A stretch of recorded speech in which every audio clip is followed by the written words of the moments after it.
আসসালামু আলাইকুম ভিউয়ার্স, আমার চ্যানেলের নাম গল্প কাহিনী। আমার চ্যানেলে বলা সকল কাহিনী সত্য। সকল গল্পের একজন বা একটি ফ্যামিলি বা একটি ঘটনাকে কেন্দ্র করে বর্ণনা করা হবে। প্রতিটি কাহিনী আমি আমার মতো করে আপনাদের কাছে উপস্থাপন করব। আজ তাহলে শুরু করা যাক।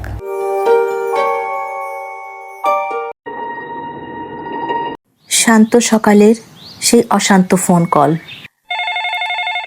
তারিখ 19 জুন 2021। ঘড়িতে তখন সকালবেলা। ঢাকার কদমতলী থানার ডিউটি অফিসারের টেবিলে ফোনটা হঠাৎ বেজে ওঠে। ফোনের ওপাশে এক তরুণী, কণ্ঠ একদম শান্ত, কোনো কাঁপুনি নেই, কোনো উত্তেজনা নেই। অত্যন্ত ঠান্ডা মাথায় মেয়েটি বলল, হ্যালো, 999? আমি কদমতলী মুরাদপুর থেকে বলছি। আমি আমার বাবা, মা আর ছোট বোনকে ঘুমের ওষুধ খাইয়ে হাত পা বেঁধে শ্বাসরোধ করে খুন করেছি। আমার স্বামী আর আমার মেয়ে ঘরে অচেতন হয়ে পড়ে আছে। আপনারা দ্রুত এসে আমাকে নিয়ে যান, আর তা না হলে আমি ওদেরও মেরে ফেলব। খবর পেয়ে কদমতলী থানা পুলিশের একটি দল যখন মুরাদপুরের লাল মিয়া সরকার রোডের ওই ফ্ল্যাটে পৌঁছায়, তখন ভিতরের দৃশ্য দেখে অভিজ্ঞ পুলিশ কর্মকর্তা গা শিউরে ওঠে। খাটের ওপর হাত পা বাঁধা অবস্থায় পড়ে আছে 3টি নিথর দেহ, আর ঘরে এক কোণে বসে আছে 28 বছর বয়সী সেই নারী, মেহজাবিন ইসলাম মন। তার চোখে কোনো অনুশোচনা নেই, কোনো কান্না নেই, কোনো বেদনা নেই। প্রথম দেখায় মনে হবে এটি কোনো এক সাইকো কিলারের কাজ, কিন্তু পুলিশ যখন এই ঘটনা গভীরে খনন করা শুরু করলো, তখন একে একে বেরিয়ে আসতে লাগলো এমন কিছু সত্য যা যে কোনো সুস্থ মানুষের বিবেককে নাড়িয়ে দেওয়ার জন্য যথেষ্ট। আজ আমরা জানব সেই অভিশপ্ত পরিবারের গল্প, যেখানে অনৈতিকতা, পরকীয়া, ব্ল্যাকমেইল এবং সম্পত্তির লোভ মিলেমিশে তৈরি করেছিল এক নরককুণ্ড। চলুন একটু পিছনে ফেরা যাক। ঘটনার মূল চরিত্রে মেহজাবিন ইসলাম মন। ছোটবেলা থেকেই মন ছিলেন অত্যন্ত মেধাবী এক ছাত্রী। শিক্ষকরা আশা করেছিলেন এসএসসি পরীক্ষায় তিনি জিপিএ 5 পাবেন। মনের বাবা মাসুদ রানা এবং মা মৌসুমী ইসলামের সংসারে ছিল 2 মেয়ে, বড় মেয়ে মন এবং ছোট মেয়ে জান্নাতুল ইসলাম মোহিনী। তাদের পরিবারে কোনো ছেলে সন্তান ছিল না। সবকিছুই ঠিকঠাক চলছিল, সুখী পরিবার। কিন্তু মধ্যবিত্ত পরিবারের আর্থিক সচ্ছলতা আনতে জীবিকার তাগিদে মাসুদ রানা একদিন পাড়ি জমায় প্রবাসে। আর এই প্রবাস যাত্রাই ছিল এই পরিবারের ধ্বংসের প্রথম ধাপ, বলতে পারেন ধ্বংসের কারণ। বিদেশে গিয়ে মাসুদ রানা এক পরকীয়া সম্পর্কে জড়িয়ে পড়েন এবং সেখানে দ্বিতীয় বিয়ে করে বসেন। দ্বিতীয় বিয়ের পর তিনি বাংলাদেশ থাকা প্রথম স্ত্রী মৌসুমী এবং 2 মেয়ের খোঁজ খবর নেওয়া একেবারে বন্ধ করে দেন বললেই চলে। বন্ধ হয়ে যায় সংসারে খরচ পাঠানো। স্কুল পড়ুয়া মেয়েকে নিয়ে ঢাকায় সম্পূর্ণ পুরুষ শূন্য একটি ফ্ল্যাটে অথই সাগরে পড়েন মা মৌসুমী ইসলাম। একদিকে তীব্র আর্থিক সংকট, অন্যদিকে একাকিত্ব। ঠিক এই সময় মৌসুমীর দেয়ালে পিঠ ঠেকে যায়। সে ভেবে পাচ্ছিল না যে কিভাবে সংসার এবং বাচ্চাদের সবকিছু খরচ বহন করবে। আর তখনই তিনি বেছে নেন এক ভয়ঙ্কর অন্ধকার পথ। সংসারে খরচ চালানো এবং নিজের জৈবিক চাহিদা মেটাতে মৌসুমী তার বাসায় বিভিন্ন পুরুষের যাতায়াত শুরু করান, আর নিজ ঘরকে বানিয়ে তোলেন এক অসামাজিক কাজের আখড়া। প্রথম স্কুল পড়ুয়া 2 মেয়ে মন ও মোহিনী মায়ের এই কর্মকাণ্ডে চরম অস্বস্তি এবং লোকলজ্জায় ভুগলেও ধীরে ধীরে মায়ের ধমক আর পরিস্থিতি চাপে তারা এতে অভ্যস্ত হতে বাধ্য হয়। কি আর করা, মা বলে কথা। কিন্তু মা মৌসুমীর লোভ এখানেই থেমে থাকেনি। অধিক অর্থ উপার্জনের নেশা তাকে এতটাই অন্ধ করে দেয় যে তিনি নিজের বড় মেয়ে কিশোরী মনকে জোরপূর্বক এই নোংরা পেশায় নামতে বাধ্য করে। এবং এর কিছুদিন পর একই নির্মমতার শিকার হয় ছোট মেয়ে মোহিনীও।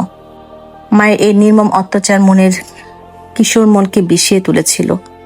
তীব্র ক্ষোভ জমছিল বাবার উপরও, কারণ বাবা প্রবাসী মত্ত থেকে নিজের সন্তানদের এই নরক থেকে বাঁচানোর কোনো চেষ্টাই করেননি কখনো, এবং তাদের কথা কখনো ভাবেইনি। যদি ভাবতো তাহলে প্রবাসী গিয়ে কখনো সে দ্বিতীয় বিয়ের কথা চিন্তাও করতো না।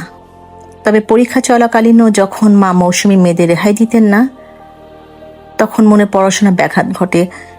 জিপিএ 5 পাওয়ার কথা থাকলেও চরম মানসিক যন্ত্রণার মধ্যে পরীক্ষা দিয়ে মন পান জিপিএ 4.8। মেধাবী দুই বোনের পড়াশোনা সচল রাখতে মা মৌসুমী বাসায় একজন গৃহশিক্ষক ঠিক করে দিয়েছিলেন। তার নাম ছিল আমিনুল ইসলাম। আমিনুল নিয়মিত ওই ফ্ল্যাটে পড়াতে আসতেন। আর সেই সুবাদে কিছুদিনের মধ্যে আমিনুল টের পেয়ে যান এই ফ্ল্যাটের ভেতরে আসল সত্য। তিনি বুঝতে পারেন যে এই মা ও দুই মেয়ে এক অনৈতিক চক্রের সাথে জড়িত। কিন্তু আমিনুল তাদের বাঁচানোর চেষ্টা না করে উল্টো এই সুযোগ লুফে নেন। তিনি ছাত্রী মনের ওপর চাপ সৃষ্টি করেন এবং হুমকি দেন যে তার সাথে শারীরিক সম্পর্ক না করলে তিনি সব গোপন কথা বাইরে ফাঁস করে দেবেন। আর লোকলজ্জার ভয়ে মন গৃহশিক্ষক আমিনুলের পাতা জালে পা দিতে বাধ্য হন। ভাগ্যের পরিহাস। কিন্তু আমিনুলের লোভ ছিল আরো চড়া। মনের সাথে সম্পর্কের পর তিনি মা মৌসুমী এবং ছোট বোন মোহিনীর সাথে অনৈতিক সম্পর্ক গড়ে তোলেন। আর শুধু তাই নয়, আমিনুল অত্যন্ত চতুরতার সাথে মা ও দুই মেয়ের সাথে কাটানো অন্তরঙ্গ মুহূর্তের ভিডিও নিজের মোবাইলে রেকর্ড করে রাখেন। এই ভিডিওগুলোই হয়ে ওঠে আমিনুলের মূল হাতিয়ার। বছরের পর বছর এই ভিডিও প্রকাশের ভয় দেখিয়ে তিনি পুরো পরিবারটাকে জিম্মি করে রাখেন এবং তাদের চরমভাবে শোষণ করতে থাকেন। এই নরককুণ্ডের মধ্যে মা মৌসুমী একদিন বড় মেয়ে মনের বিয়ে ঠিক করেন শফিকুল ইসলাম নামের এক যুবকের সাথে। শফিকুলের সাথে মনের বিয়ে হওয়ার পর খেপে যান গৃহশিক্ষক আমিনুল, কারণ তার অবাধ যাতায়াতে বাধা আসছিল। প্রতিশোধ নিতে আমিনুল একদিন মনের স্বামী শফিকুলকে সেই পুরনো গোপন ভিডিওগুলো দেখিয়ে দেন।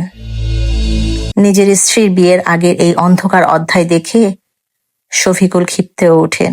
আর এটাই স্বাভাবিক। শুরু হয় মনের সংসারে তীব্র দাম্পত্য কলহ। শফিকুল প্রতিদিন মনকে মানসিক ও শারীরিক নির্যাতন করতে থাকেন।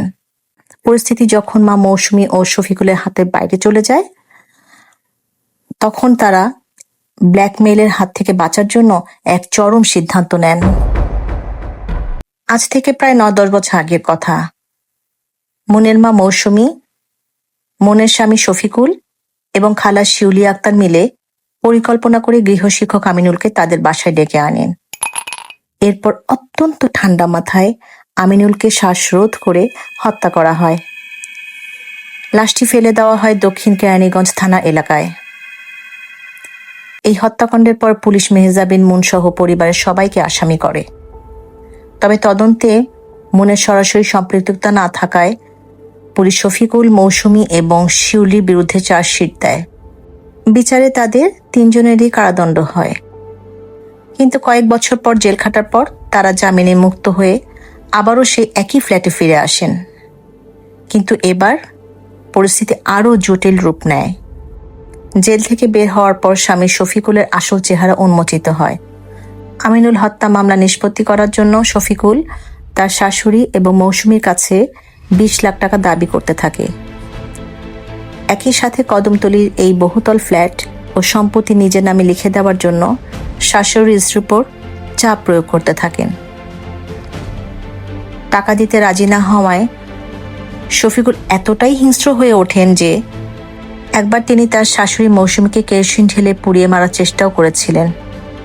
সেবার মৌসুমী গুরুতর দগ্ধ হয়ে প্রাণে বেঁচে যান, কিন্তু লোকলজ্জা আর মামলার ভয়ে বিষয়টি পুলিশকে জানায়নি। শফিকুলের কুদৃষ্টি এবার পড়ে মনে ছোট বোন জান্নাতুল মোহিনীর ওপর।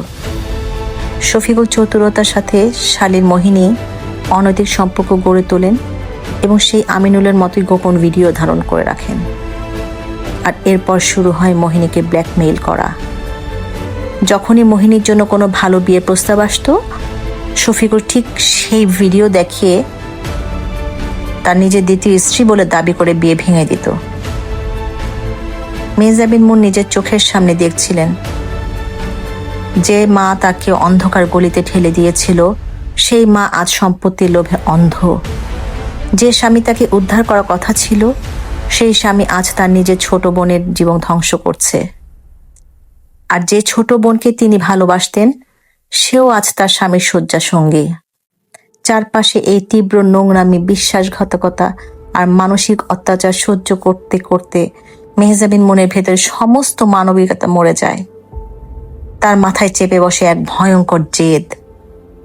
এই নরকের সব কটা কীটকে নিজ হাতে ধ্বংস করতে হবেই হবে। যেই না বলা সেই কাজ, শুরু হয়ে যায় পরিকল্পনা করা। কিভাবে হত্যাকাণ্ড করতে হবে, কিভাবে কি করলে কি করা যাবে তা নিয়ে পরিকল্পনা করা শুরু। আর পরিকল্পনা শুরু হয় হত্যাকাণ্ডের প্রায় 6 মাস আগে থেকে। মেহজাবিন মুন ভারতীয় টেলিভিশনের চ্যানেল সনি আটের জনপ্রিয় ক্রাইম শো আছে ক্রাইম পেট্রোল, এর নিয়মিত ও মনোযোগী দর্শক ছিলেন। তিনি এই শোর প্রতিটি পর্ব খুঁটিয়ে খুঁটিয়ে দেখতেন, কিভাবে অপরাধীরা অপরাধ করে এবং কিভাবে পুলিশ তা ধরে ফেলে। এর পাশাপাশি মন একটি উগ্র ধাঁচের অনলাইন মোবাইল গেমে আসক্ত ছিলেন, যেখানে টাকার বিনিময়ে বিভিন্ন কৌশলে শত্রুদের হত্যা করা হতো। মন দিনের পর দিন ইন্টারনেটে অনুসন্ধান করতে থাকে, কিভাবে মানুষকে ঘুমের ওষুধ খাইয়ে অচেতন করে সহজে নিখুঁতভাবে মেরে ফেলা যায়। তিনি বাজার থেকে লুকিয়ে লুকিয়ে একটি দুটি করে করে তীব্র মাত্রার ঘুমের ট্যাবলেট সংগ্রহ করতে থাকেন। চূড়ান্ত ঘটনার 2 মাস আগে মন একবার প্রথম চেষ্টা করেন। তিনি তরমুজের জুসের মধ্যে প্রচুর ঘুমের ওষুধ মিশিয়ে মা ও বোনকে খাইয়ে দেয়, কিন্তু তার বাবা মাসুদ রানা ডায়াবেটিসের রোগী হওয়ার মিষ্টি জুস খেতে অস্বীকৃতি জানায়। ফলে সেদিনের পরিকল্পনা ভেস্তে যায়। মা ও বোন তরমুজ খেয়ে 24 ঘন্টা বেশি ঘুমালে পরিবারের সন্দেহ তৈরি হয়। তখন মন অত্যন্ত চতুরতার সাথে বলেন যে তরমুজটা হয়তো পচা ছিল, ফুড পয়জনিং হয়েছে। এই ব্যর্থতা থেকে মন শিক্ষা নেন ওষুধের ডোজ আরো বাড়াতে হবে এবং এমন কিছুতে মেশাতে হবে যা বাবাও খাবেন। তিনি সংগ্রহ করেন 2 মিলিগ্রামের 40টি করা ঘুমের বড়ি। অবশেষে আসে সেই 18ই জুন 2021 সালের শুক্রবার রাত। প্রবাস থেকে বাবা মাসুদ রানা কিছুদিন আগেই দেশে ফিরেছেন। মন তার পরিকল্পনা অনুযায়ী সেই 40টি ট্যাবলেটের গুঁড়ো চা, কফি এবং পানির সাথে মিশিয়ে পরিবার সবাইকে খেতে দেয়। আর কিছুক্ষণের মধ্যেই বাবা মাসুদ রানা, মা মৌসুমী, ছোট বোন মোহিনী এবং মনের স্বামী শফিকুল গভীর ঘুমে অচেতন হয়ে পড়ে। মনের নিজের 4 বছরের সন্তান মারজানো তখন ঘুমিয়ে। সবাই যখন সম্পূর্ণ অচেতন, মেহজাবিন মুন তখন ঘর থেকে দড়ি নিয়ে আসেন। প্রথমে তিনি মা ও বাবার হাত পা শক্ত করে বাঁধেন। এরপর একে একে নিজের জন্মদাতা বাবা, মা এবং আপন ছোট বোনকে গলায় দড়ি পেঁচিয়ে ও বালিশ চাপা দিয়ে অত্যন্ত ঠান্ডা মাথায় শ্বাসরোধ করে হত্যা করেন। স্বামী শফিকুলকে তিনি মারেননি, কারণ পুলিশের ধারণা শফিকুলকে বাঁচিয়ে রেখে পুরো দায় নিজের কাঁধে নেওয়ার পেছনেও হয়তোবা শফিকুলের কোনো যৌথ ব্ল্যাকমেইলিং এর পরিকল্পনা ছিল, অথবা মন চেয়েছিল শফিকুল বেঁচে থেকে তিলে তিলে এই যন্ত্রণা ভুগুক। সকাল পর্যন্ত মন লাশের পাশেই বসেছিলেন। এরপর সকাল হতেই তিনি ফোন করেন 999-এ। পুলিশ ঘটনাস্থল থেকে মেহজাবিন মুনকে আটক করে। তার স্বামী শফিকুল ইসলামকে অসুস্থ অবস্থায় উদ্ধার করে পুলিশ হেফাজতে হাসপাতালে ভর্তি করা হয়। পরবর্তীতে মেহজাবিন আদালতে নিজের দায় স্বীকার করে 164 ধারায় জবানবন্দি দেন এবং তদন্ত শেষে পুলিশ আরও জানায় এই নির্মম হত্যাকাণ্ডের পেছনে একক কোনো কারণ ছিল না। এটি ছিল বছরের পর বছর জমে থাকা অনৈতিকতা, অবাধ যৌনতা, পারিবারিক অবক্ষয় এবং লোভের এক ভয়ঙ্কর বিস্ফোরণ। প্রবাদে আছে না, লোভে পাপ, পাপে মৃত্যু। কদমতলীর এই 4 খুনের ঘটনা যেন আমাদের সমাজের চোখের সামনে এক মস্ত বড় চর। একটি পরিবার যখন নৈতিকতা হারিয়ে ফেলে, তখন সেই পরিবারটি কিভাবে একটি জীবন্ত নরকে পরিণত হতে পারে, মেহজাবিন মুনের গল্প তারই এক জ্বলন্ত উদাহরণ এবং নির্মম প্রমাণ। আপনাদের কি মনে হয় এই হত্যাকাণ্ডের জন্য মেহেজাবিন মনের চারপাশে পরিস্থিতি কতটা দায়ী ছিল? কমেন্ট করে আমাকে জানাবেন। ভিডিওটি ভালো লাগলে লাইক ও শেয়ার করুন। আর এমন বাস্তব অপরাধের সত্য কাহিনী আরো দেখতে এবং শুনতে চাইলে সাবস্ক্রাইব করে আমার পাশে থাকুন। ধন্যবাদ।